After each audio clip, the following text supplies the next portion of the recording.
ಇದು SS digital channel, Shri ಸುಮಂಗಲಿ digital channel. ನೀವು ನೋಡ್ತಾ ಇದ್ದೀರಿ ಸುದ್ದಿ ಸಮಯ, ಸ್ಥಳೀಯ ಸುದ್ದಿಗಳಿಗಾಗಿ.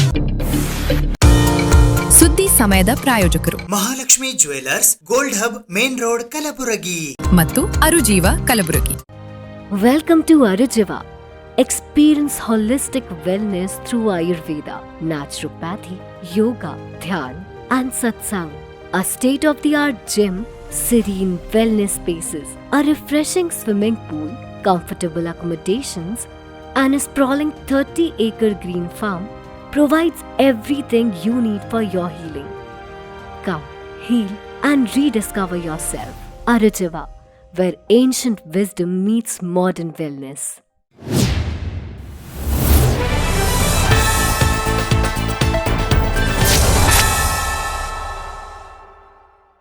ಸುದ್ದಿ ಸಮಯಕ್ಕೆ ಸ್ವಾಗತ. ನಾನು RJ ಮಂಜು ಹಿರೋಳಿ.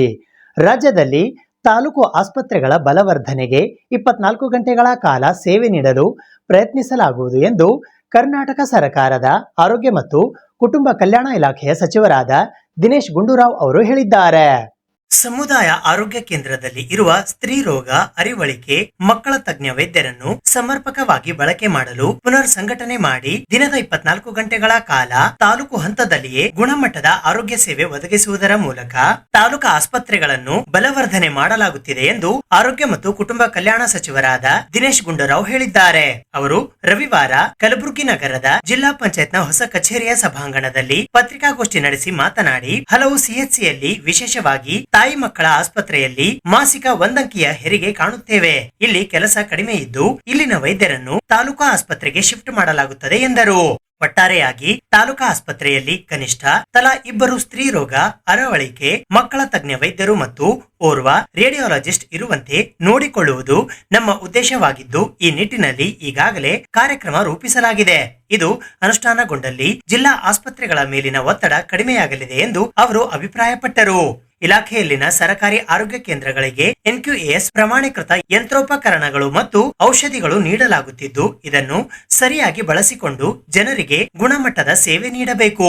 ಇಲ್ಲವಾದಲ್ಲಿ ಅಂತಹ ವೈದ್ಯರು ವೈದ್ಯ ಸಿಬ್ಬಂದಿಗಳಿಗೆ ಮಾಸಿಕ ನೀಡಲಾಗುವ ಇನ್ಸೆಂಟಿವ್ ಕಡಿತ ಮಾಡಲಾಗುವುದು ಎಂದು ಸಭೆಯಲ್ಲಿ ಖಡಕ್ ಸೂಚನೆ ನೀಡಿದ್ದೇನೆ ಎಂದು ದಿನೇಶ್ ಗುಂಡೂರಾವ್ ತಿಳಿಸಿದರು.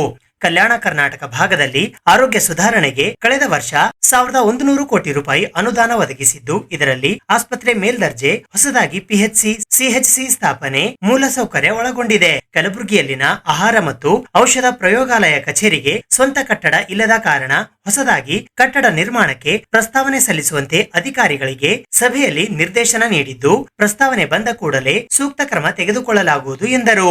ಔಷಧ ನಿಯಂತ್ರಣ ಇಲಾಖೆಯ ಅಡಿ ಸುಮಾರು 850 ಫಾರ್ಮಸಿಸ್ಟ್ ಟೆಕ್ನಿಷಿಯನ್ ನೇಮಕ ಮಾಡಲಾಗುತ್ತಿದ್ದು, ಮುಂದಿನ 1 ವಾರದಲ್ಲಿ ನೇಮಕಾತಿ ಪತ್ರ ವಿತರಣೆ ಮಾಡಲಾಗುತ್ತಿದೆ. ಇದರಲ್ಲಿ 300ಕ್ಕಿಂತ ಹೆಚ್ಚಿನ ಸಿಬ್ಬಂದಿಗಳು ಕಲ್ಯಾಣ ಕರ್ನಾಟಕ ಭಾಗಕ್ಕೆ ಸೇವೆಗೆ ಲಭ್ಯವಾಗಲಿದ್ದಾರೆ ಎಂದು ಸಚಿವ ದಿನೇಶ್ ಗುಂಡೂರಾವ್ ಮಾಹಿತಿ ನೀಡಿದರು. ರಾಜ್ಯದಲ್ಲಿ ವೈದ್ಯಕೀಯ ಕಾಲೇಜು ಮತ್ತು ಜಿಲ್ಲಾ ಆಸ್ಪತ್ರೆಗಳ ನಡುವೆ ಸಮನ್ವಯತೆ ಸಮಸ್ಯೆ ಆಗಾಗ ಕಂಡುಬರುತ್ತಿದ್ದು, ಈ ನಿಟ್ಟಿನಲ್ಲಿ ಇಲಾಖೆಯಿಂದ ಯಾವ ಜಿಲ್ಲೆಯಲ್ಲಿ ಪ್ರತ್ಯೇಕ ಜಿಲ್ಲಾ ಆಸ್ಪತ್ರೆ ಇಲ್ಲವೋ ಅಂತಲ್ಲಿ ಹೊಸದಾಗಿ ಜಿಲ್ಲಾ ಆಸ್ಪತ್ರೆ ತೆರೆಯಬೇಕು ಎಂದು ನಿರ್ಧರಿಸಲಾಗಿದೆ. ವಿಭಾಗದಲ್ಲಿ ಕಲಬುರಗಿ, ಕೊಪ್ಪಳ, ಯಾದಗಿರಿಯಲ್ಲಿ ಹೊಸ ಜಿಲ್ಲಾ ಆಸ್ಪತ್ರೆಗಳನ್ನು ಆರ್ಥಿಕ ಇತಿಮಿತಿ ನೋಡಿಕೊಂಡು ಸ್ಥಾಪನೆ ಮಾಡಲಾಗುವುದು ಎಂದು ಸಚಿವ ದಿನೇಶ್ ಗುಂಡೂರಾವ್ ತಿಳಿಸಿದರು. ಬೀದರ್ ಜಿಲ್ಲೆಯ ಬಸವ ಕಲ್ಯಾಣ ಮತ್ತು ರಾಯಚೂರು ಜಿಲ್ಲೆಯ ಸಿಂಧನೂರು ಆಸ್ಪತ್ರೆಯನ್ನು ಜಿಲ್ಲಾ ಮಟ್ಟದ ಆಸ್ಪತ್ರೆಯನ್ನಾಗಿ ಮೇಲ್ದರ್ಜೆಗೆ ಏರಿಸಲಾಗುವುದು. ವಿಜಯನಗರ ಜಿಲ್ಲೆಯ ನೂತನ ಜಿಲ್ಲಾ ಆಸ್ಪತ್ರೆ ಶೀಘ್ರದಲ್ಲಿಯೇ ಮುಖ್ಯಮಂತ್ರಿಗಳು ಉದ್ಘಾಟಿಸಲಿದ್ದಾರೆ. ಮುಂದಿನ ದಿನದಲ್ಲಿ ವೈದ್ಯಕೀಯ ಕಾಲೇಜು ಮಂಜೂರಾತಿ ನೀಡಿದಲ್ಲಿ ಅದರ ಜೊತೆಯಲ್ಲಿಯೇ ಜಿಲ್ಲಾ ಆಸ್ಪತ್ರೆ ಸಹ ಘೋಷಿಸಬೇಕು ಎಂದು ಇಲಾಖೆಯ ಪ್ರಸ್ತಾವನೆ ಸರ್ಕಾರದ ಮುಂದಿಟ್ಟಿದ್ದೇವೆ ಎಂದರು. ಈ ಪತ್ರಿಕಾಗೋಷ್ಠಿಯಲ್ಲಿ MLC ಜಗದೇವ್ ಗುತ್ತಿದಾರ್, ಜಿಲ್ಲಾಧಿಕಾರಿ B ಫೌಜಿಯಾ ತರನ್ನುಮ್, ಜಿಲ್ಲಾ ಪಂಚಾಯತ್ನ ಮುಖ್ಯ ಕಾರ್ಯನಿರ್ವಾಹಕ ಅಧಿಕಾರಿಗಳಾದ ಭವರ್ ಸಿಂಗ್ ಮೀನಾ ಸೇರಿದಂತೆ ಇತರರು ಉಪಸ್ಥಿತರಿದ್ದರು. ಬ್ರಾಹ್ಮಣ ಅಭಿವೃದ್ಧಿ ನಿಗಮದ ಕಾರ್ಯಕ್ರಮವನ್ನು ಇಲ್ಲಿ ಕಲಬುರಗಿಯಲ್ಲಿ ಹಮ್ಮಿಕೊಂಡಿದ್ದೇವೆ. ಈ ವಿಭಾಗದ ಏನು ನಮ್ಮ ಮಂಡಳಿಯಿಂದ ಏನು ಸವಲತ್ತುಗಳಿದೆ, ಸಾಲಗಳು ಮತ್ತು ಬೆನಿಫಿಷರೀಸ್ಗೆ ಅದನ್ನೆಲ್ಲ ಕೊಡ್ತಕ್ಕಂಥದ್ದು, ಅದನ್ನು ಒಂದು ಕಾರ್ಯಕ್ರಮ ನಮ್ಮ ಅಭಿವೃದ್ಧಿ ನಿಗಮ ಅಧ್ಯಕ್ಷರಾದಂಥ ಜಯಸಿಂಹ ಅವರು ಅದನ್ನು ಆಯೋಜನೆ ಮಾಡಿದ್ದಾರೆ. ಅದು ಎಲ್ಲ ವಿಭಾಗಗಳಲ್ಲೂ ಕೂಡ ಮಾಡ್ತಾಯಿದ್ದಾರೆ. ಮೈಸೂರಲ್ಲೂ ಕೂಡ ಮೊನ್ನೆ ಮಾಡಿದರು. ಆಮೇಲೆ ಇವತ್ತು ಇಲ್ಲಿ ಕಲಬುರಗಿಯಲ್ಲಿ, ಬೆಂಗಳೂರಿನಲ್ಲಿ ಈ ಥರ ಮಾಡ್ತಾಯಿದ್ದಾರೆ. ಇವತ್ತು ಭಾಳ ನಮ್ಮ ಸರ್ಕಾರ ಎಲ್ಲ ವರ್ಗದ ಎಲ್ಲ ಜಾತಿಯ ಜನರಿಗೂ ಕೂಡ ಆದ್ಯತೆ ನೀಡುವಂಥದ್ದು. ಇವತ್ತು ಬಡವರು ಎಲ್ಲ ವರ್ಗದಲ್ಲೂ ಇದ್ದಾರೆ, ಎಲ್ಲ ಜಾತಿಯಲ್ಲೂ ಇದ್ದಾರೆ. ಆದ್ದರಿಂದ ಇವತ್ತು ಯಾವುದೇ ತಾರತಮ್ಯ ಮಾಡದೇ ಇರುವಂಥ ಒಂದು ಸರ್ಕಾರ ಅಂದರೆ ಅದು ನಮ್ಮ ಸರ್ಕಾರ. ಸುಮ್ಮನೆ ಕೆಲವರೆಲ್ಲ ಬೇರೆ ಬೇರೆ ರೀತಿಯಲ್ಲಿ ವ್ಯಾಖ್ಯಾನ ಮಾಡ್ತಾರೆ. ಆದರೆ ಇವತ್ತು ಪ್ರತಿಯೊಂದು ವರ್ಗಕ್ಕೂ ಕೂಡ ನಮ್ಮ ಆದ್ಯತೆ ಇದೆ. ಅದೇ ರೀತಿ ಇವತ್ತು ನಮ್ಮ ಸರ್ಕಾರ ಬಂದ ಮೇಲೆ ಈ ನಿಗಮಕ್ಕೆ ಏನು ಅನುದಾನ, ಹಿಂದೆ BJP ಸರ್ಕಾರ ಇದ್ದಾಗ ಆ ಥರ ಅನುದಾನ ಕೊಡ್ತಾ ಇರಲಿಲ್ಲ. ನಾವು ಬಂದ ಮೇಲೆ ಅದನ್ನು ಕೊಡ್ತಾ ಇದ್ದೀವಿ. ಇವರು ಬ್ರಾಹ್ಮಣರ ಪರ, ಅವ್ರ ಪರ, ಇವ್ರ ಪರ ಅಂತೆಲ್ಲ BJPಯವ್ರು ಮಾತಾಡ್ತಾರೆ. ಆದರೆ ಅವ್ರ ಸರ್ಕಾರ ಇದ್ದಾಗ ಎಷ್ಟು ಹಣ ಕೊಡ್ತಾಯಿದ್ರು ನಮ್ಮ ಬ್ರಾಹ್ಮಣ ಅಭಿವೃದ್ಧಿ ನಿಗಮಕ್ಕೆ. ಈಗ ನಾವು ಬಂದ ಮೇಲೆ ಸರಿಯಾದ ರೀತಿಯಾಗಿ ಯಾವುದೇ ಒಂದು ಸಮಸ್ಯೆ ಇಲ್ಲದೇ ಕೊಡ್ತಾ ಇರತಕ್ಕಂಥದ್ದು ಅದು ನಮ್ಮ ಟ್ರ್ಯಾಕ್ ರೆಕಾರ್ಡು. ಸೊ ಇವತ್ತು ನಿಜವಾಗ್ಲೂ ಒಂದು ಒಳ್ಳೆಯ ಕಾರ್ಯಕ್ರಮ ಆಗ್ತಾಯಿದೆ. ಅದರ ಜೊತೆಯಲ್ಲಿ ನಾನು ಮಧ್ಯಾಹ್ನ ಇಲ್ಲಿಯ ಈ ವಿಭಾಗದ ಒಂದು ರಿವ್ಯೂವನ್ನು ಕೂಡ ಇಟ್ಕೊಂಡಿದ್ದೇನೆ. 2:30ಯಿಂದ 6 ಗಂಟೆವರೆಗೂ, 5:30, 6 ಗಂಟೆವರೆಗೂ ರಿವ್ಯೂ ಕಾರ್ಯ ಇಟ್ಕೊಂಡಿದ್ದೇನೆ. ಎಲ್ಲ ಈ ಕಲ್ಯಾಣ ಕರ್ನಾಟಕ ಭಾಗದ ಮುಖ್ಯ ಕಾರ್ಯಕ್ರಮಗಳ ಬಗ್ಗೆ, ಯಾವ ರೀತಿ ಸಾಧನೆ ಮಾಡಿದ್ದೇವೆ, ಏನು ಸಮಸ್ಯೆಗಳಿದೆ ಮತ್ತು ಕೆಲವು ವಿಷಯ, ಅದನ್ನೆಲ್ಲವನ್ನು ಕೂಡ ಅಲ್ಲಿ ನಮ್ಮ ಎಲ್ಲ ಈ ಭಾಗದ ಎಲ್ಲ ಉನ್ನತ ಅಧಿಕಾರಿಗಳ ಜೊತೆ ಚರ್ಚೆಯನ್ನು ಮಾಡ್ತಾಯಿದ್ದೇನೆ. ಆ ಕಾರಣದಿಂದ ಇವತ್ತು ನಾನು ಕಲಬುರಗಿಗೆ ಬಂದಿದ್ದೇನೆ. ಅನುದಾನ ಕೊಡಬೇಕು ಅಂತ ಇದೆ, ಆದರೆ ಇವಾಗ ಏನು ಅನುದಾನ ಸ್ಯಾಂಕ್ಷನ್ ಆಗಿದೆ ಅದನ್ನು ಪ್ರತಿ ವರ್ಷ 10 ಕೋಟಿ ರೂಪಾಯಿ ಕೊಡ್ತಾ ಇದ್ದಾರೆ. ಇನ್ನೂ ಹೆಚ್ಚು ಖಂಡಿತ ಕೇಳ್ತಾರೆ. ಎಲ್ಲ ನಿಗಮಗಳು ಕೂಡ ಕೇಳ್ತಾರೆ. ಈ ಒಂದು ನಿಗಮ ಅಲ್ಲ, ಎಲ್ಲ ನಿಗಮದವರು ಅನುದಾನ ಹೆಚ್ಚು ಕೇಳ್ತಾರೆ. ಅದನ್ನು ಮುಖ್ಯಮಂತ್ರಿಯವರು ಬಡ್ಜೆಟ್ನಲ್ಲಿ ಏನು ಮಾಡ್ತಾರೆ ನೋಡೋಣ. ನಾವು ಕೂಡ ಹೇಳಿದ್ದೇವೆ ಇದಕ್ಕೆ ಸ್ವಲ್ಪ ಇನ್ನೂ ಹೆಚ್ಚು ಕೊಡಿ ಅಂತಲೂ ಕೂಡ ನಮ್ಮ ರಿಕ್ವೆಸ್ಟು ಕೂಡ ಇದೆ. ಆದ್ದರಿಂದ ಅದನ್ನು ಯಾವ ರೀತಿಯಾಗಿ ಮಾಡ್ತಾರೆ ನೋಡೋಣ. ಈ BJPಯವರು ಈ ಹಣನೂ ಕೂಡ ಕೊಡ್ತಾ ಇರಲಿಲ್ಲ, ಆಯಿತಾ? ಇಷ್ಟು ಕೂಡ ಅವ್ರು ಕೊಡ್ತಾ ಇರಲಿಲ್ಲ. ನಾವಾದರೂ ಬಂದಿರೋದು ನ್ಯಾಯಯುತವಾಗಿ ಕೊಡ್ತಾಯಿದ್ದೀವಿ. ಮತ್ತು ನಮ್ಮ ಸರ್ಕಾರ ಆವಾಗ ಇದಾದಾಗ ಸಮ್ಮಿಶ್ರ ಸರ್ಕಾರದಲ್ಲೇ ಈ ನಿಗಮವನ್ನು ಮಾಡೋದಕ್ಕೆ ನಾವು ಎಲ್ಲ ಪ್ರಯತ್ನ ಮಾಡಿ ಅವಾಗ ಮಾಡಿತ್ತು.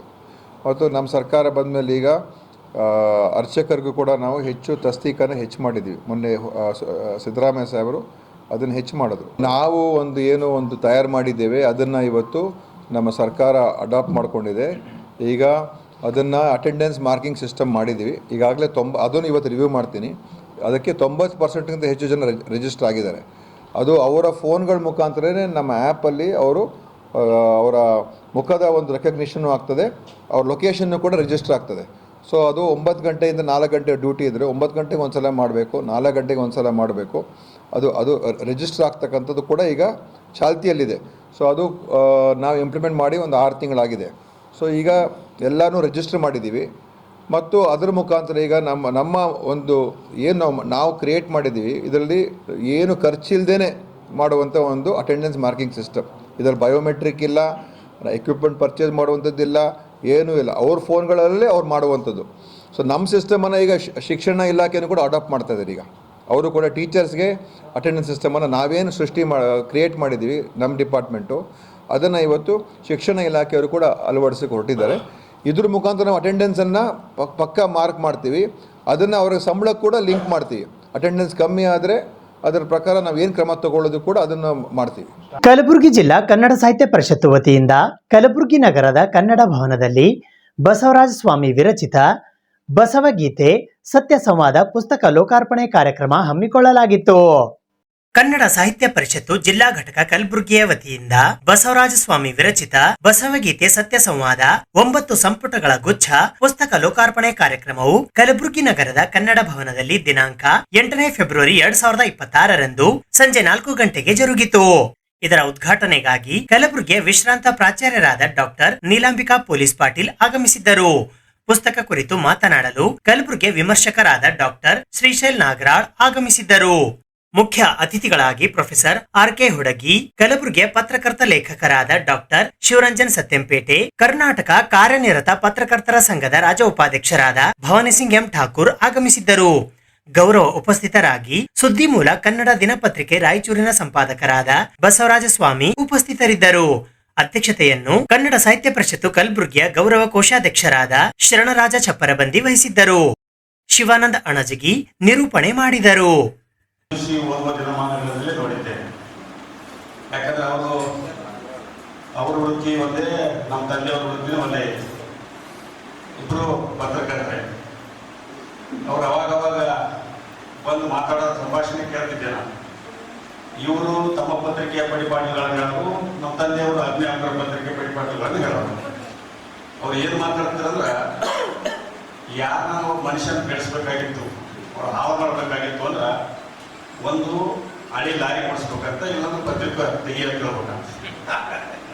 ಪತ್ರಿಕೆ ತೆಗಿಬೇಕು, ಇಲ್ಲಾಂದ್ರೆ ಹಳಿ ಲಾರಿ ಪಡಿಸ್ಬೇಕಾಗಿದೆ ಅಂದ್ರೆ ಯಾರನ್ನ ಹಾವು ಮಾಡಬೇಕಾಗಿತ್ತು ಅಂದ್ರೆ ಅಂತ ಪರಿಸ್ಥಿತಿ ನಮ್ಗೆ ಈಗ ಬಂದದ ಅಂತ ಅದೇ ಪತ್ರಿಕೋದ್ಯಮದಲ್ಲಿ ತಮ್ಮ ಜೀವನವನ್ನ ನಡೆಸಿರ್ತಕ್ಕಂಥವ್ರು ಬಸವರಾಜ ಸ್ವಾಮಿ ಅವರು.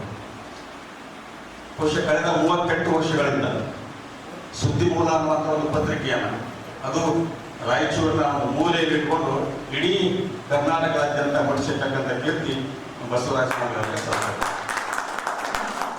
ಸ್ಥಳೀಯ ಪತ್ರಿಕೆಗಳು ಬಹಳ ಅಳಿವಿನ ಅಂಚಿನಲ್ಲಿವೆ ಈಗೂ ಕೂಡ. ಅಂತ ಸಂದರ್ಭದಾಗ ಒಂದು ರಾಯಚೂರು ಅನ್ನುವಂಥ ಬಾರ್ಡರ್ನಲ್ಲಿ ಇಟ್ಕೊಂಡು ನಾಡಿನ ಎಲ್ಲ ಕಡೆ ಪತ್ರಿಕೆಯನ್ನು ಮುಟ್ಟಿಸೋದು, ಪತ್ರಿಕೆಯ ಓದುಗರನ್ನ ಸೃಷ್ಟಿ ಮಾಡೋದು ಇದು ಸಣ್ಣ ಮಾತನಲ್ಲ.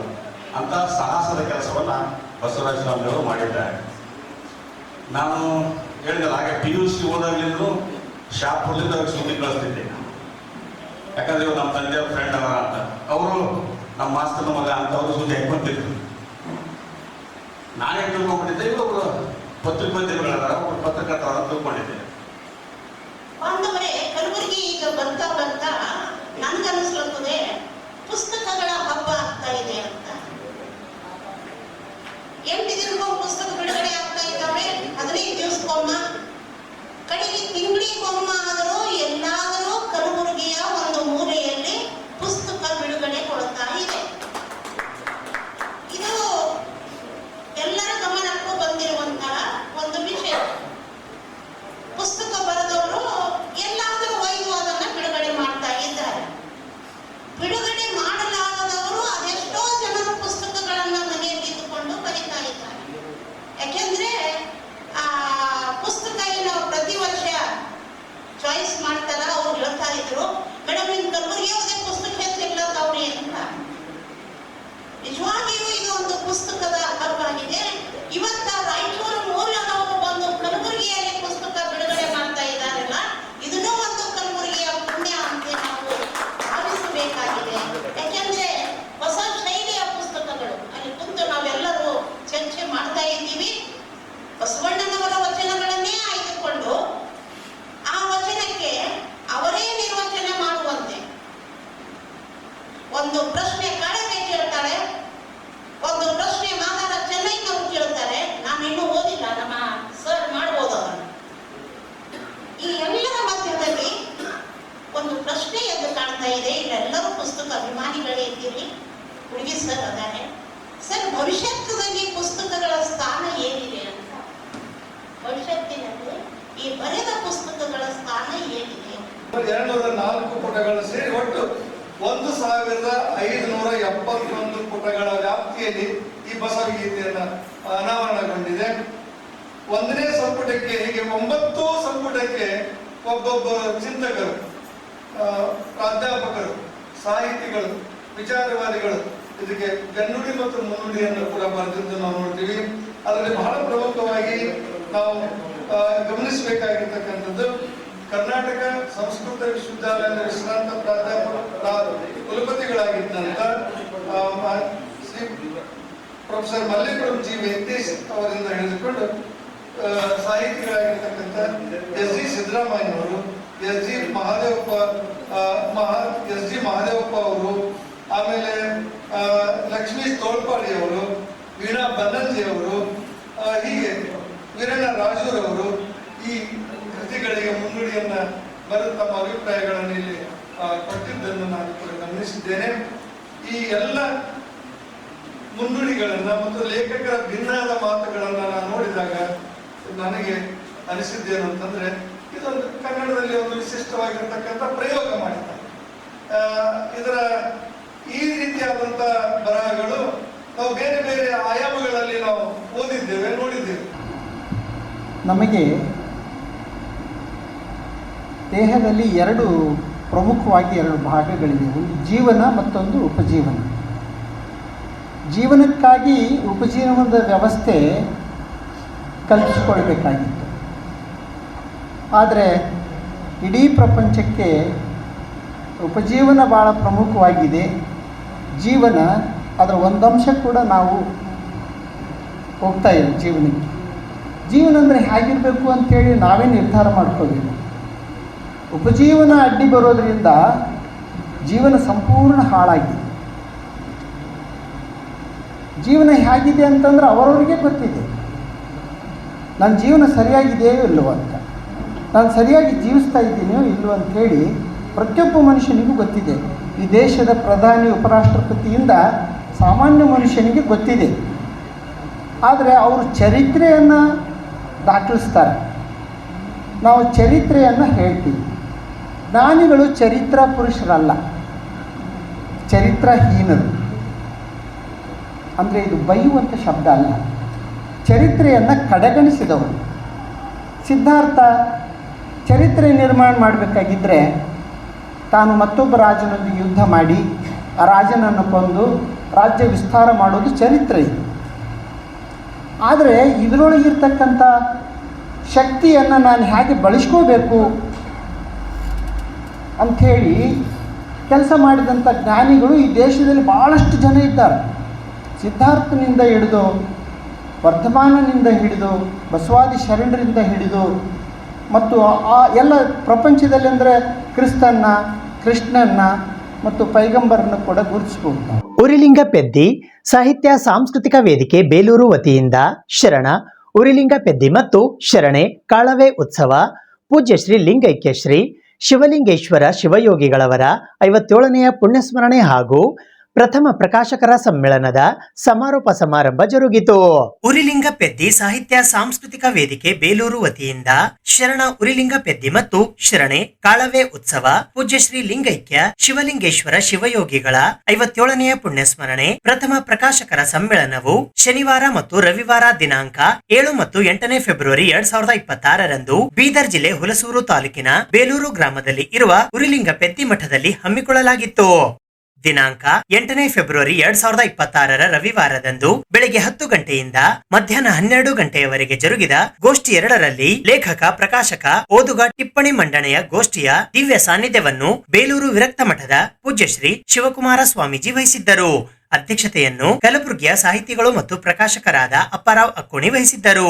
ಈ ಗೋಷ್ಠಿಯಲ್ಲಿ ಲೇಖಕರಾದ doctor Vijayakumar Parute, doctor Chisi Ninganna, doctor Bhimashankar Biradar, Aruna Narendra, doctor Muktumbi, ಪ್ರಕಾಶಕರಾದ doctor KS Bandhu, doctor Sharanabasappa Oddanakeri, doctor Vajra Patil, Narendra Patil, Hamsakavi, ಓದುಗರಾದ ಸಿದ್ದಪ್ಪ ತಳ್ಳಳ್ಳಿ, ದೇವೇಂದ್ರ ಕಟ್ಟಿಮನಿ, ಗೀತಾರಾಣಿ ಐನೊಳ್ಳಿ, ಶಿವರಾಜ್ ಮೇತ್ರೆ ಉಪಸ್ಥಿತರಿದ್ದರು. ಮುಖ್ಯ ಅತಿಥಿಗಳಾಗಿ ಗುಲ್ಬರ್ಗಾ ವಿಶ್ವವಿದ್ಯಾಲಯ ಕಲಬುರಗಿಯ ಸಿಂಡಿಕೇಟ್ ಸದಸ್ಯರಾದ SP Sullar, doctor Amrit S Molakeri, Basava ಕಲ್ಯಾಣದ ವೃತ್ತ ನಿರೀಕ್ಷಕ ಅಧಿಕಾರಿಗಳಾದ ಅಲಿ ಸಾಬ್, ಬೇಲೂರು ಸರಕಾರಿ ಪ್ರೌಢಶಾಲೆಯ ಮುಖ್ಯ ಗುರುಗಳಾದ ಶರಣಬಸಪ್ಪ ಬಿರಾದಾರ್ ಹಾಗೂ ಬಸವ ಕಲ್ಯಾಣದ ಡೋಹರ ಕಕ್ಕಯ್ಯ ಸಮಾಜದ ಅಧ್ಯಕ್ಷರಾದ ಗುಲಾಬ್ರಾವ್ ತ್ರಿಮುಖೆ ಆಗಮಿಸಿದ್ದರು. ಡಾಕ್ಟರ್ ರಾಜ್ಕುಮಾರ್ ಧುಮ್ಮನ್ಸೂರ್ ಸ್ವಾಗತಿಸಿದರು. ಜೈ ಭೀಮ್ ಹೋಳಿಕೇರಿ ವಂದನಾರ್ಪಣೆ ಮಾಡಿದರು.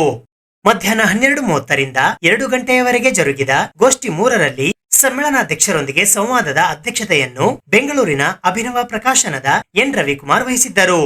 ಚಾಲನೆ ನೀಡಲು ಕಲಬುರಗಿಯ ಹಿರಿಯ ಸಾಹಿತಿಗಳಾದ ಡಾಕ್ಟರ್ ಸ್ವಾಮಿರಾವ್ ಕುಲಕರ್ಣಿ ಆಗಮಿಸಿದ್ದರು.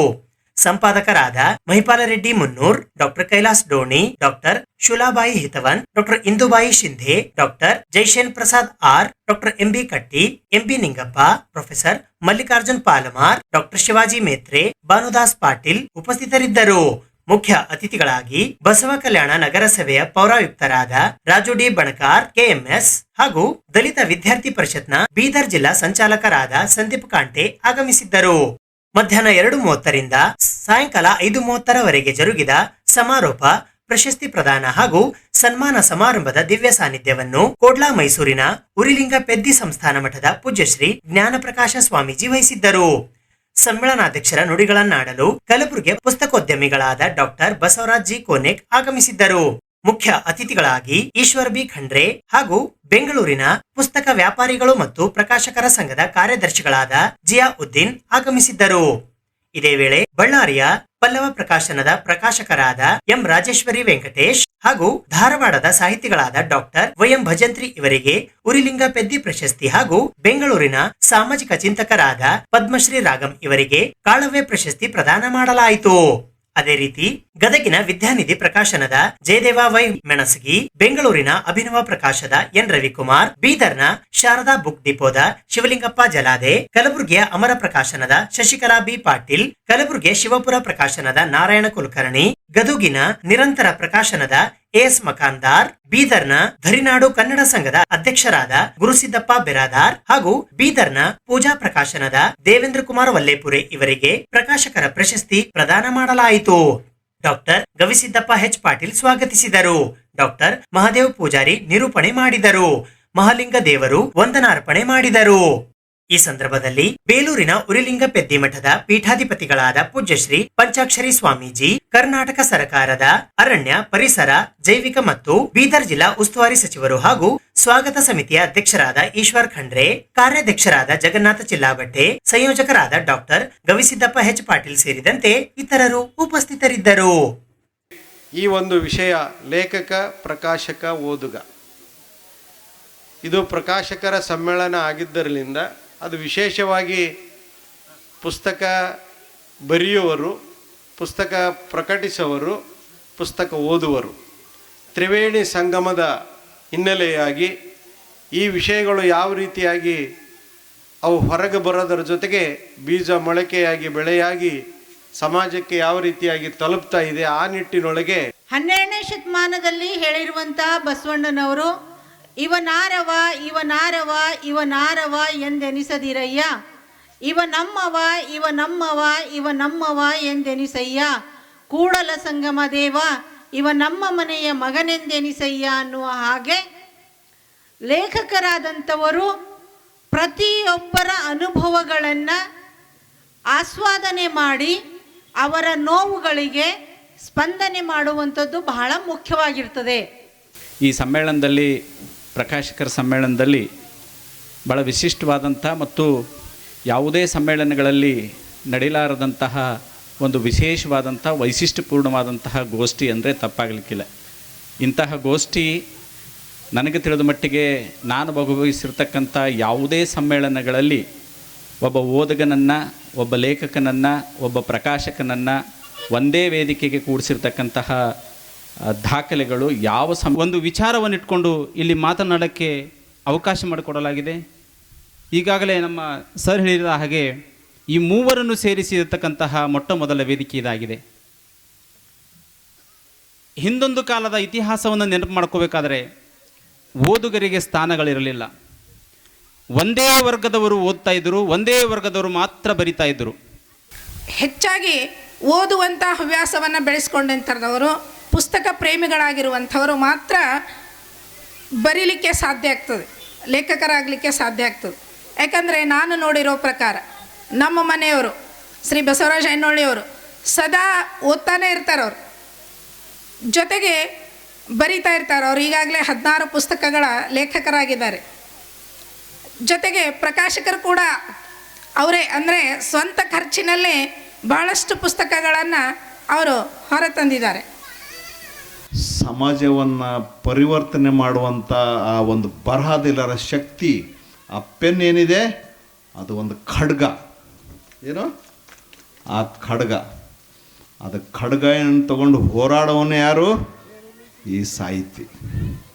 ಆಯ್ಕೆ ಮಾಡಿದರೆ ಪ್ರಥಮ ಪ್ರಕಾಶಕರ ಸಮ್ಮೇಳನ ಅನ್ನೋದಕ್ಕೆ ನನಗೆ ಹೊಳೆದಂಥ ಒಂದು ವಿಚಾರ ಅಂತಂದರೆ, ಯಾವುದೇ ಆಗಲಿ ಒಂದು ತತ್ವಕ್ಕೆ ಬದ್ಧರಾಗಿ ಒಂದು ಸತ್ವಯುತವಾದಂತಹ ಪುಸ್ತಕಗಳನ್ನು ಕೊಟ್ಟವರು ನಮ್ಮ ಬಸವರಾಜ. ಮುಖ್ಯವಾಗಿ ಕರ್ನಾಟಕದಲ್ಲಿಯೇ ಪ್ರಥಮವಾಗಿ ಜರುಗುತ್ತಿರುವಂಥ ಪ್ರಕಾಶಕರ ಸಮ್ಮೇಳನದ ಸರ್ವಾಧ್ಯಕ್ಷರಾಗಿರುವಂಥ ಹಿರಿಯರು, ಮಾರ್ಗದರ್ಶಕರಾಗಿರುವಂಥ ಡಾಕ್ಟರ್ ಬಸವರಾಜ ಕೋನೇಕ್ ಅವರಲ್ಲಿ ಅನಂತ ಶರಣುಗಳನ್ನು ಸಲ್ಲಿಸಿ ನೇರವಾಗಿ ಅವರಿಗೆ ಪ್ರಶ್ನೆ ಇದೆ. ಸರ್, ತಾವು ಮೊನ್ನೆ ಪತ್ರಿಕೆಯಲ್ಲಿ ಒಂದು ಹೇಳಿಕೆಯನ್ನು ಕೊಟ್ಟಿದ್ರಿ. ನಾವು ನಮ್ಮ ಸಿದ್ಧಲಿಂಗೇಶ್ವರ ಪ್ರಕಾಶನದಿಂದ ಅನೇಕ ಜನಪ್ರಿಯ ಮಾಲಿಕೆ ಪುಸ್ತಕಗಳನ್ನು ಪ್ರಕಟ ಮಾಡಿದ್ದೇವೆ. ಅವ್ಯಾವೂ ಖರ್ಚಾಗದೇ ನಮ್ಮ ಗೋದಾಮ್ನಲ್ಲಿ ಹಾಗೆ ಉಳಿದಿವೆ. ಕಳೆದ 10 ವರ್ಷಗಳಲ್ಲಿ ಹೆಚ್ಚಿನ ಲೇಖಕರು ಲೇಖಕಿಯರು ತಾವೇ ಪ್ರಕಾಶಕರಾಗ್ತಾ ಇದ್ದಾರೆ, ಹೆಚ್ಚೆಚ್ಚು ಪ್ರಕಾಶಕರು ಆಗ್ತಾ ಇದ್ದಾರೆ. ಇದು ಸಾಹಿತ್ಯ ಲೋಕಕ್ಕೆ, ಪ್ರಕಾಶನ ಲೋಕಕ್ಕೆ ಮಾರಕವೋ ಪೂರಕವೋ ಅಂತ ಒಂದು. ಇನ್ನೊಂದು ಏನಂತಂದರೆ, ಚಲನಚಿತ್ರ ಮಂಡಳಿಯಲ್ಲಿ ಇರುವಂತೆ ಸೆನ್ಸಾರ್ ಮಂಡಳಿ ಪ್ರಕಾಶನ ವ್ಯವಸ್ಥೆಯಲ್ಲಿ ಕೂಡ ಸಾಧ್ಯನಾ? ಯಾಕೆ ಈ ಮಾತನ್ನು ಹೇಳ್ತಿದ್ದೀನಿ ಅಂತಂದರೆ, ಓದುಗರ ಸಂಖ್ಯೆ ಕಡಿಮೆ ಆಗ್ತಿದೆ ಅಂತ ಹೇಳುವಂಥ ಜೊತೆಯಲ್ಲಿಯೇ ಆಗಿರ್ತಕ್ಕಂಥ ಹೊಣೆಗಾರಿಕೆ ಅದು ಎಲ್ಲ ಪ್ರಕಾಶನ ಸಂಸ್ಥೆಯ ಮೇಲಿದೆ. ಪ್ರತಿ ವರ್ಷ ಕನ್ನಡದಲ್ಲಿ ಸಾವಿರಾರು ಪುಸ್ತಕಗಳು ಪ್ರಕಟ ಆಗ್ತಾ ಇದ್ದಾವೆ. ನಮಗನ್ನಿಸ್ತದೆ ಇಷ್ಟೊಂದು ದೊಡ್ಡ ಸಂಖ್ಯೆಯಲ್ಲಿ ಪುಸ್ತಕ ಪ್ರಕಟ ಆಗ್ತಾ ಇದ್ದಾವೆ, ಬರೀತಕ್ಕಂಥ ಲೇಖಕರ ಸಂಖ್ಯೆ ದಿನದಿಂದ ದಿನಕ್ಕೆ ಹೆಚ್ಚುತ್ತಾ ಇದೆ, ಆದರೆ ಓದುಗರ ಸಂಖ್ಯೆ ಕಡಿಮೆ ಆಗ್ತಾ ಇದೆ. ಯುವ ಓದುಗರು ಪುಸ್ತಕ ಕಡೆಗೆ ಹೆಚ್ಚು ಆಕರ್ಷಿತರಾಗ್ತಾ ಇಲ್ಲ. ಹೀಗಾಗಿ ಇದಕ್ಕೆ ಏನು ಸುಮಾರು ವರ್ಷಗಳಿಂದ ನಡೆದು ಬಂದಂಥ ಪುಸ್ತಕ ಪ್ರಕಾಶನದಲ್ಲಿ, ಆದರೆ ನಮಗೆ ಕೋವಿಡ್ನಿಂದ ಆದಂಥ ಒಂದು ಆಘಾತಕಾರ ಸಂಗತಿ ಇವತ್ತು ನಮಗೆ ಹಾದಿಯನ್ನು ಬೇರೆ ಕಡೆ ಸೆಳೆದುಕೊಂಡು ಹೋಗ್ತಾ ಇದೆ. ಬಹಳ ಸುಸಂಸ್ಕೃತರಾಗಿದ್ದೀವಿ ಅನ್ನೋದರ ಅರ್ಥ ಪದಗಳ ನಿರಾಕರಣೆ ಅಲ್ಲ. ಸೂಳೆ ಅಂದ ತಕ್ಷಣ ಕನಿಷ್ಠಳು, ಶರಣ ಜಂಗಮ ಸ್ವಾಮಿ ಅಂದ ತಕ್ಷಣ ಶ್ರೇಷ್ಠ, ದಲಿತ ಅಂದ ತಕ್ಷಣ ಕನಿಷ್ಠ, ಬ್ರಾಹ್ಮಣ ಅಂದ ತಕ್ಷಣ ಶ್ರೇಷ್ಠ, ಹಿಂದೂ ಅಂದ ತಕ್ಷಣ ಒಳಗಿನವ, ಮುಸಲ್ಮಾನ ಅಂದ ತಕ್ಷಣ ಹೊರಗಿನವ. ಇದು ಭಾಷೆಯ ಸಮಸ್ಯೆಯೋ ಮನುಷ್ಯನ ಸಮಸ್ಯೆ? ಇದು ಭಾಷೆಯ ಸಮಸ್ಯೆಯೋ ಸಮಾಜದ ಸಮಸ್ಯೆಯೋ?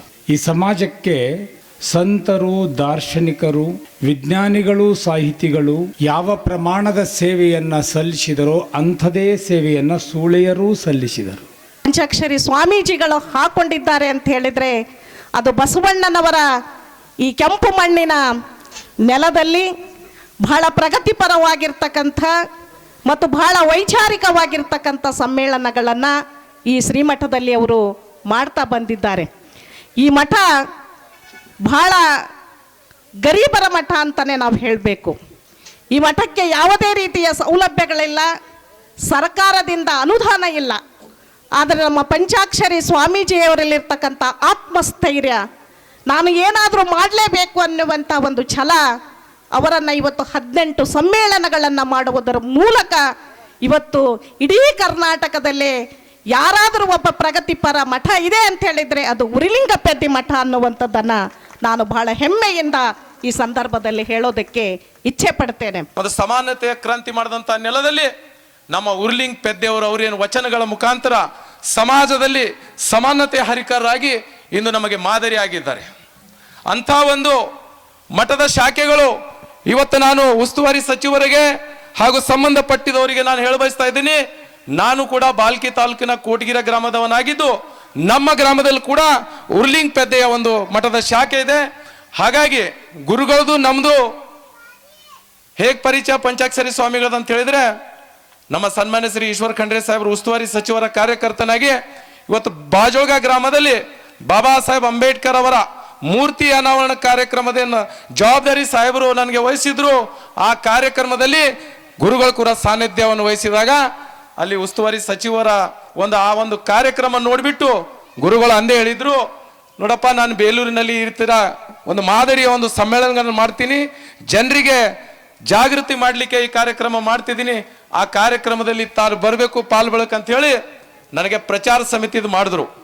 ಇವತ್ತು ನೋಡಿ ಅವರೇನು ಬಸವಣ್ಣವರ ಅಧ್ಯಕ್ಷತೆಯಲ್ಲಿ ಬಸವಾದಿ ಶರಣರು ಒಂದು ವೈಜ್ಞಾನಿಕ ತಳದ ಮೇಲೆ, ವೈಚಾರಿಕ ತಳದ ಮೇಲೆ ಸಮಾಜ ನಿರ್ಮಾಣ ಮಾಡಬೇಕು ಅನ್ನುವಂಥ ಒಂದು ಕನಸನ್ನು ಇಟ್ಕೊಂಡು ಅವರು ಅಸ್ಪೃಶ್ಯತೆ ವಿರುದ್ಧ ಹೋರಾಟ ಮಾಡ್ತಾರೆ, ಕಂದಾಚಾರದ ವಿರುದ್ಧ ಹೋರಾಟ ಮಾಡ್ತಾರೆ, ಜಾತೀಯತೆ ವಿರುದ್ಧ ಹೋರಾಟ ಮಾಡ್ತಾರೆ, ಅಸಮಾನತೆ ವಿರುದ್ಧ ಹೋರಾಟ ಮಾಡ್ತಾರೆ, ವರ್ಣಭೇದ, ವರ್ಗಭೇದ, ಲಿಂಗಭೇದ ಇವೆಲ್ಲವೂ ನಿವಾರಣೆ ಮಾಡಿ ಎಲ್ಲರೂ ಒಂದೇ ಅನ್ನುವಂಥ ಸಕಲ ಜೀವಾತ್ಮರಿಗೆ ಲೇಸನ್ನೇ ಬಯಸಿದ ಬಸವಾದಿ ಶರಣರು ಅಂತೇಳಿ ಇಡೀ ಜಗತ್ತಿಗೆ ಸಾಮಾಜಿಕ ನ್ಯಾಯ ಕೊಟ್ಟು ವಚನ ಸಾಹಿತ್ಯದ ಮುಖಾಂತರ ಒಂದು ಬದಲಾವಣೆ ಆಗಬೇಕು, ಒಂದು ಪರಿವರ್ತನೆ ಆಗಬೇಕು ಅನ್ನುವಂಥ ಒಂದು ದೃಷ್ಟಿಯಿಂದ ಅನುಭವ ಮಂಟಪ ಇವತ್ತು ನೋಡಿ ಇಡೀ ಜಗತ್ತಿನ ಪ್ರಥಮವಾದಂಥ ಒಂದು ಸಂಸತ್ತು ಪ್ರಜಾಪ್ರಭುತ್ವದ ಪರಿಕಲ್ಪನೆ ಕೊಟ್ಟಂಥದ್ದೇ ಅನುಭವ ಮಂಟಪ.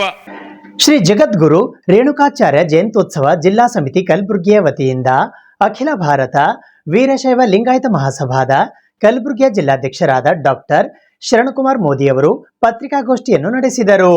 ಶ್ರೀ ಜಗದ್ಗುರು ರೇಣುಕಾಚಾರ್ಯ ಜಯಂತ್ಯೋತ್ಸವ ಜಿಲ್ಲಾ ಸಮಿತಿ ಕಲಬುರಗಿ 2026 ವತಿಯಿಂದ ಪ್ರತಿ ವರ್ಷದಂತೆ ಈ ವರ್ಷವೂ ಸಹ ಅತ್ಯಂತ ಅದ್ದೂರಿಯಾಗಿ ಜಯಂತ್ಯೋತ್ಸವವನ್ನು ಫಾಲ್ಗುಣ ಶುದ್ಧ ತ್ರಯೋದಶಿಯಂತೆ ಆಚರಣೆ ನಿಮಿತ್ತ ಕಲಬುರಗಿ ಜಿಲ್ಲಾಡಳಿತ ಹಾಗೂ ಜಯಂತ್ಯೋತ್ಸವ ಸಮಿತಿಯ ಸಹಯೋಗದೊಂದಿಗೆ ಫೆಬ್ರವರಿ 26, 27 ಮತ್ತು 28ರಂದು 3 ದಿನಗಳ ಕಾಲ ಕಲಬುರಗಿ ನಗರದ ಶ್ರೀ ಜಗಜ್ಯೋತಿ ಬಸವೇಶ್ವರ ಪುತ್ಥಳಿಯ ಹಿಂದುಗಡೆ ಇರುವ ಬಸವ ಸಾಂಸ್ಕೃತಿಕ ವೇದಿಕೆಯಲ್ಲಿ 3 ದಿನಗಳ ಕಾಲ ಜಯಂತ್ಯೋತ್ಸವ ಕಾರ್ಯಕ್ರಮವನ್ನು ಆಚರಿಸಲು ನಿರ್ಧರಿಸಲಾಗಿದೆ ಎಂದು ಅಖಿಲ ಭಾರತ ವೀರಶೈವ ಲಿಂಗಾಯತ ಮಹಾಸಭಾ ಕಲಬುರಗಿಯ ಜಿಲ್ಲಾ ಘಟಕದ ಅಧ್ಯಕ್ಷರಾದ ಡಾಕ್ಟರ್ ಶರಣಕುಮಾರ್ ಮೋದಿ ಮತ್ತು ಜಯಂತ್ಯೋತ್ಸವ ಸಮಿತಿಯ ಜಿಲ್ಲಾಧ್ಯಕ್ಷರಾದ ಬಸವರಾಜ್ ಮಠಪತಿ ಕಮಲಾಪುರ್ ಅವರು ಇಂದು ಜಂಟಿ ಪತ್ರಿಕಾಗೋಷ್ಠಿಯ ಮೂಲಕ ತಿಳಿಸಿದ್ದಾರೆ.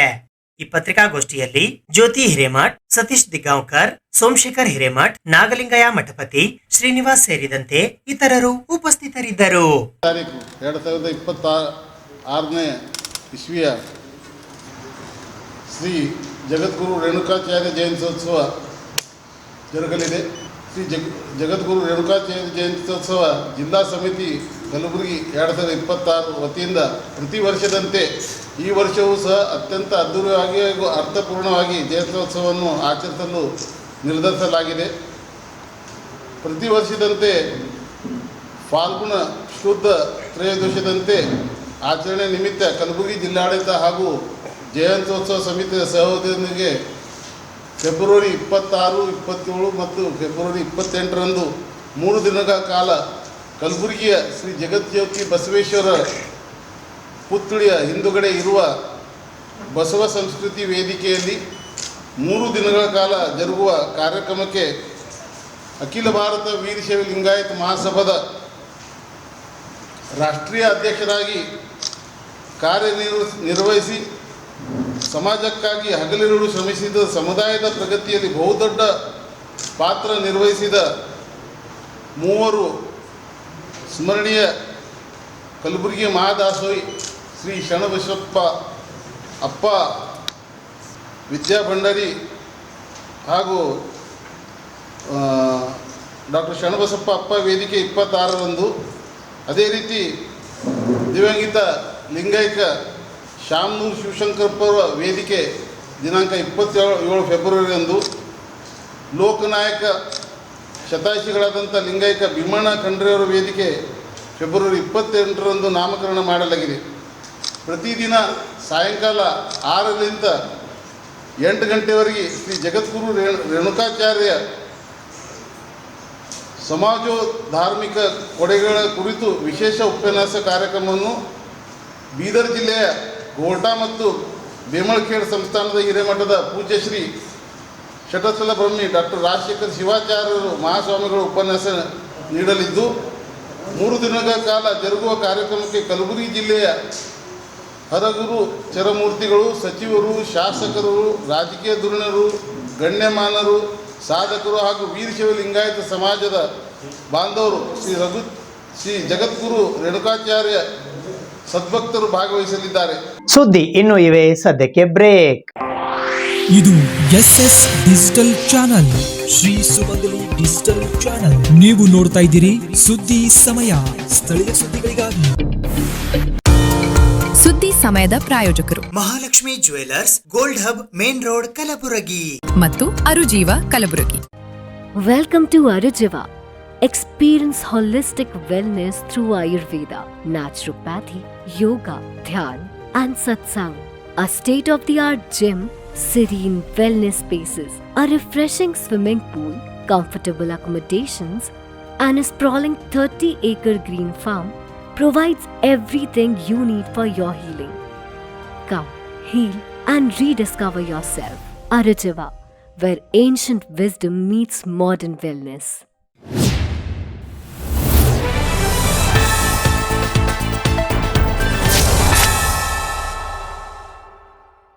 ಕರ್ನಾಟಕ ರಾಜ್ಯ ಅಕ್ಷರ ದಾಸೋಹ ಬಿಸಿಯೂಟ ತಯಾರಕರ ಫೆಡರೇಷನ್ ಕಲಬುರಗಿಯ ವತಿಯಿಂದ ಕಲಬುರಗಿ ಜಿಲ್ಲಾ ಸಮಾವೇಶದಲ್ಲಿ ಅಂಗೀಕರಿಸಿದ ನಿರ್ಣಯಗಳ ಕುರಿತು ಪತ್ರಿಕಾಗೋಷ್ಠಿಯ ಮೂಲಕ ಮಾಹಿತಿ ನೀಡಲಾಯಿತು. ಕರ್ನಾಟಕ ರಾಜ್ಯ ಅಕ್ಷರ ದಾಸೋಹ ಬಿಸಿಯೂಟ ತಯಾರಕರ ಫೆಡರೇಷನ್ ಎಐಟಿಯುಸಿ ಕಲಬುರಗಿ ಜಿಲ್ಲಾ ಸಮಾವೇಶ ಅಂಗೀಕರಿಸಿರುವ ನಿರ್ಣಯಗಳ ಕುರಿತು ಇಂದು ಪತ್ರಿಕಾಗೋಷ್ಠಿಯ ಮೂಲಕ ಮಾಹಿತಿ ನೀಡಲಾಯಿತು. ಈ ಪತ್ರಿಕಾಗೋಷ್ಠಿಯಲ್ಲಿ ಜಿಲ್ಲಾಧ್ಯಕ್ಷರಾದ ಯಶೋಧಾ ರಾಠೋಡ್, ಜಿಲ್ಲಾ ಗೌರವ ಅಧ್ಯಕ್ಷರಾದ ಪ್ರಭುದೇವ್ ಎಳಸಂಗಿ, ಜಿಲ್ಲಾ ಪ್ರಧಾನ ಕಾರ್ಯದರ್ಶಿ ಜಿಜಿ ಅಕ್ಕಮ್ಮ, ಸರೋಜಿನಿ ಹಿರಾಪುರ್, ಜಿಲ್ಲಾ ಕಾರ್ಯದರ್ಶಿ ಶಿವಲಿಂಗಮ್ಮ ಲೆಂಗ್ಟಿಕರ್, ಜಿಲ್ಲಾ ಖಜಾಂಚಿ ಅನಿತಾ ಸ್ವಂತ ಸೇರಿದಂತೆ ಇತರರು ಉಪಸ್ಥಿತರಿದ್ದರು. ಡಿಸ್ಟಿಕ್ಗೆ ಸಂಬಂಧಪಟ್ಟಿರ್ತಕ್ಕಂಥ 2 ವಿಷಯಗಳನ್ನು ಹೇಳಿ ನಮ್ಮ ರಾಜ್ಯ ಕಾರ್ಯದರ್ಶಿಗಳು ಬಂದಿದ್ದಾರೆ. ಅವರನ್ನು ಹೆಚ್ಚಿಗೆ ಸಮಯವನ್ನು ಕೊಡ್ತಕ್ಕಂಥದ್ದು ಮಾಡಬೇಕು ಅಂತಕ್ಕಂಥ ಹಿನ್ನೆಲೆ ಒಳಗೆ ನಿನ್ನೆ ಕೂಡ ನಮ್ಮ ಕರ್ನಾಟಕ ರಾಜ್ಯ ಅಕ್ಷರ ದಾಸೋಹ ಬಿಸಿಯೂಟ ಎಐಟಿಯುಸಿಯ ಸಂಯೋಜಿತ ಸಂಘಟನೆಯ ಜಿಲ್ಲಾ ಸಮಾವೇಶವನ್ನು ಭಾಳ ಯಶಸ್ವಿಯಾಗಿ ನಡೆಯಿತು. ಆ ಒಂದು ಸಮಾವೇಶದಲ್ಲಿ ಈ ಒಂದು ಅಡುಗೆ ಮಾಡ್ತಕ್ಕಂಥವ್ರಿಗೆ ಕನಿಷ್ಠ ವೇತನ ಕೊಡಬೇಕು ಅಂತಕ್ಕಂಥ ಹಿನ್ನೆಲೆ ಒಳಗೆ ಮುಖ್ಯ ಅಡುಗೆ ಸಹಾಯಕರಿಗೆ 4700 ಅಡುಗೆ ಮಾಡೋರಿಗೆ ಬರೀ 4600 ಕೊಡ್ತಕ್ಕಂಥ ರಾಜ್ಯ ಮತ್ತು ಕೇಂದ್ರ ಸರ್ಕಾರ ಪಾಲಿರ್ತದೆ. ಆದರೆ ಕೇಂದ್ರ ಸರ್ಕಾರ 500 ಬಿಟ್ಟು ಇನ್ನೂರು ಯಾವುದೇ ಥರ ಆ ಒಂದು ಹಣವನ್ನು ಏರಿಕೆ ಮಾಡಿಲ್ಲ. ರಾಜ್ಯ ಸರ್ಕಾರ ಕೂಡ ಬರೀ ಹೋರಾಟ ಮಾಡಿದಾಗೊಮ್ಮ ವರ್ಷಕ್ಕೆ 500 ರೂಪಾಯಿ ಏರಿಸ್ತಕ್ಕಂಥದ್ದನ್ನು ರೂಢಿ ಮಾಡಿಕೊಂಡಿದೆ. ಇವೆಲ್ಲವನ್ನು ವಿರೋಧಿಸಿ ಕನಿಷ್ಠ ವೇತನ ಕೊಡಬೇಕು ಅಂತಕ್ಕಂಥ ಹಿನ್ನೆಲೆ ಒಳಗೆ ಇಡೀ ನಿನ್ನೆ ನಡೆತಕ್ಕಂಥ ಸಮಾವೇಶದಲ್ಲಿ ಸುದೀರ್ಘವಾಗಿ ಚರ್ಚೆ ಮಾಡಿ ಸರ್ಕಾರಕ್ಕೆ ಒಂದು ಆಗ್ರಹ ಮಾಡಿದ್ದೀವಿ. ಬಜೆಟ್ ಪೂರ್ವಕ್ಕಿಂತ ಮುಂಚಿತವಾಗಿ ರಾಜ್ಯ ಸಮಿತಿಯ ಎಐಟಿಯುಸಿಯ ಸಭೆಯನ್ನು ಕರೆದು ಬಿಸಿ ಊಟದ ಸಮಸ್ಯೆ ಬಗ್ಗೆ, ಅದನ್ನು ಇವರ ಸಂಬಳದ ಬಗ್ಗೆ ಆಗಿರ್ಬೋದು, ಹಲವಾರು ಇಡಿಗಂಟಿನ ವಿಷಯ ಆಗಿರ್ಬೋದು, ಅದನ್ನು ಬಗೆಹರಿಸಬೇಕು ಅಂತಕ್ಕಂಥ ಒತ್ತಾಯನ ಮಾಡಿದ್ದೀವಿ. ಆ ಒಂದು ಒತ್ತಾಯಕ್ಕೆ ಸರ್ಕಾರ ಯಾವುದೇ ಒಂದು ಕಿವಿಗೊಡದೇ ಇರತಕ್ಕಂಥ ಸಂದರ್ಭ ಬಂದರೆ ಮಾರ್ಚ್ 2ರಂದು ಬೆಂಗಳೂರಿನಲ್ಲಿ ಅಗೋರಾತ್ರಿ ನಮ್ಮ ಬಿಸಿ ಊಟದ ಅಕ್ಕ ತಂಗಿಯರ ಒಂದು ಧರಣಿ ಸತ್ಯಾಗ್ರಹವನ್ನು ಮಾಡ್ತಕ್ಕಂಥ ನಿರ್ಣಯವನ್ನು ಸಮಾವೇಶದಲ್ಲಿ ತೆಗೆದುಕೊಂಡಿದೆ. ಅದರ ಭಾಗವಾಗಿ ಕೂಡ ಒಂದು ಒಳ್ಳೆಯ ಜಿಲ್ಲಾ ಸಮಿತಿಯ ಕಮಿಟಿಯನ್ನು ಕೂಡ ಪ್ರತಿನಿಧಿ ಸಮಾವೇಶ ಸಮಯದಲ್ಲಿ ಅದನ್ನು ಎಲೆಕ್ಟ್ ಮಾಡಿದ್ದೀವಿ. ಜವಳಿ ಪಾರ್ಕ್ ಬೇಡಿಕೆ ಸಮಿತಿ ಕಲಬುರಗಿಯ ವತಿಯಿಂದ ಜನಜಾಗೃತಿ ಮೂಡಿಸಿ 1 ಲಕ್ಷ ಸದಸ್ಯತ್ವ ಅಭಿಯಾನ ನಡೆಸಲಾಗುವುದು ಎಂದು ಪತ್ರಿಕಾಗೋಷ್ಠಿಯ ಮೂಲಕ ಇಂದು ಮಾಹಿತಿ ನೀಡಲಾಯಿತು.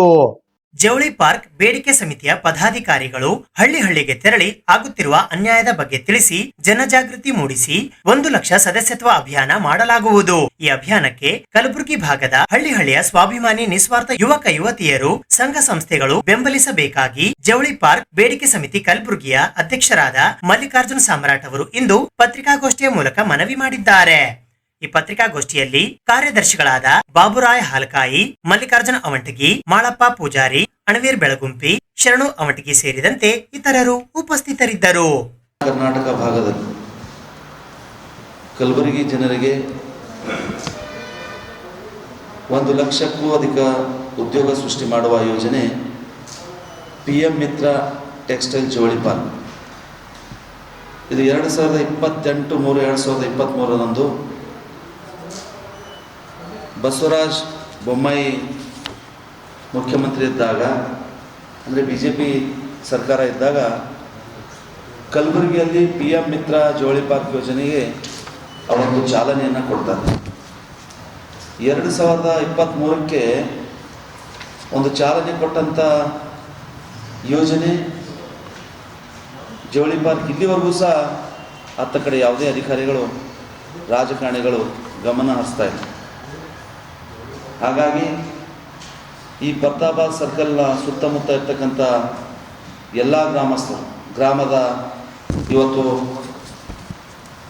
ಚಿಂತಕರಾಗಿರ್ಬೋದು, ಸಾಹಿತಿಗಳಾಗಿರ್ಬೋದು, ಎಲ್ಲ ದಲಿತ ಪರ, ಹಿಂದೂ ಪರ, ಕನ್ನಡ ಪರ, ರೈತ ಪರ, ಮಹಿಳಾ ಪರ ಎಲ್ಲ ಸಂಘಟನೆಯ ಮುಖಂಡರುಗಳೊಂದಿಗೆ ಒಂದು ಜವಳಿ ಪಾರ್ಕ್ ಅಂತಕ್ಕಂಥ ಬೇಡಿಕೆ ಸಮಿತಿ ಅಂತಕ್ಕಂಥ ಒಂದು ಸಮಿತಿಯನ್ನು ರಚನೆ ಮಾಡಿ ಈಗಾಗಲೇ ಸುಮಾರು 2 ತಿಂಗಳಿಂದ ಎಲ್ಲ ಗ್ರಾಮಗಳಿಗೆ ಸಮಿತಿ ಎಲ್ಲ ಮುಖಂಡರು ಸೇರಿಕೊಂಡು ಒಂದು ಅವೇರ್ನೆಸ್ಸನ್ನು ಮಾಡ್ತಕ್ಕಂಥ ಕಾರ್ಯವನ್ನು ಮಾಡ್ತಾಯಿದ್ದೀವಿ. ಯಾಕಂದರೆ 6 ವರ್ಷ ಗತಿಸಿದರೂ ಕೂಡ ಇಲ್ಲಿವರೆಗೆ ಆ ಕಡೆ ಒಂದು ಯಾವುದೇ ಒಂದು ರಾಜಕಾರಣಿಗಳು ಕೇವಲ ಹುಸಿ ಮಾತುಗಳನ್ನು ನೀಡೋದು, ದಾರಿ ತಪ್ಪಿಸ್ತಕ್ಕಂಥ ಕೆಲಸಗಳನ್ನು ಮಾಡ್ತಾ ಇದ್ದಾರೆ. ಆದರೆ ಇಲ್ಲಿವರೆಗೂ ಸಹ ಯಾರೂ ಅದರ ಗಮನ ಹರಿಸ್ತಾ ಇಲ್ಲ. ಹಾಗಾಗಿ ಇವತ್ತು ಯಾವುದೇ ಸರ್ಕಾರ ಬಂದರೂ ಸಹ ಕೇವಲ ಆಶ್ವಾಸನೆ ಕೊಡ್ತಕ್ಕಂಥ ಕೆಲಸ ಮಾಡ್ತಾ ಇದ್ದಾರೆ. ಅದಕ್ಕೆ ಈ ಸಮಿತಿ ಮುಖಾಂತರ ನಾವು ಮುಂದಿನ ದಿನಗಳಲ್ಲಿ ಏನಪ್ಪ ಅಂದರೆ ಇವತ್ತು ಈ ಭಾಗದ ಕಲ್ಯಾಣ ಕರ್ನಾಟಕದ ಭಾಗದ ಶಾಸಕರಾಗಿರ್ಬೋದು, ಸಂಸದರಾಗಿರ್ಬೋದು, ಜವಳಿ ಪಾರ್ಕ್ ಬೇಡಿಕೆ ಸಮಿತಿ ವತಿಯಿಂದ ಅವರೆಲ್ಲರ ಮನೆಗಳಿಗೆ ಮುತ್ತಿಗೆ ಹಾಕ್ತಕ್ಕಂಥ ಕಾರ್ಯಗಳನ್ನು ಇವತ್ತು ಜವಳಿ ಪಾರ್ಕ್ ಬೇಡಿಕೆ ಸಮಿತಿ ವತಿಯಿಂದ ಮಾಡೋದ್ರ ಜೊತೆಗೆ ಅವರಿಗೆ ಒಂದು ಎಚ್ಚೆತ್ತುವಂಥ ಕೆಲಸ ಮಾಡಬೇಕು ಅಂತ ಉದ್ದೇಶದಿಂದ ಇವತ್ತು ಸಮಿತಿಯನ್ನು ರಚನೆ ಮಾಡಿದ್ದೀವಿ. ಅವ್ರು ಹೇಳ್ತಾರೆ, ಇವತ್ತು ಯಾವುದೋ ಸರ್ಕಾರ ಬಂದರೆ ಕೇಂದ್ರ ಸರ್ಕಾರ ಕಡೆ ಕೈ ಮಾಡ್ತಾರೆ, ಕೇಂದ್ರ ಸರ್ಕಾರದವ್ರು ಕೇಳಿದ್ರೆ ರಾಜ್ಯ ಸರ್ಕಾರದ ಕಡೆ ಹೇಳ್ತಕ್ಕಂಥ ಕೆಲಸ ಕಣ್ಣು ಒರೆಸುವಂಥ ಕೆಲಸ ಆಗ್ತಾಯಿದೆ. ಹಾಗಾಗಿ ಇದನ್ನು ಕೂಡಲೇ ಪ್ರಾರಂಭ ಮಾಡಬೇಕು ಅಂತಕ್ಕಂಥ ಒಂದು ಬೇಡಿಕೆಯನ್ನು ಇಟ್ಕೊಂಡು ಇವತ್ತು ಪತ್ರಿಕಾಗೋಷ್ಠಿ ಕರೆದಿದ್ವಿ. ಇದು ಇವತ್ತಿನ ಸುದ್ದಿ ಸಮಯ. ಸ್ಥಳೀಯ ಸುದ್ದಿಗಳಿಗಾಗಿ ನೋಡ್ತಾ ಇರಿ ಸುದ್ದಿ ಸಮಯ.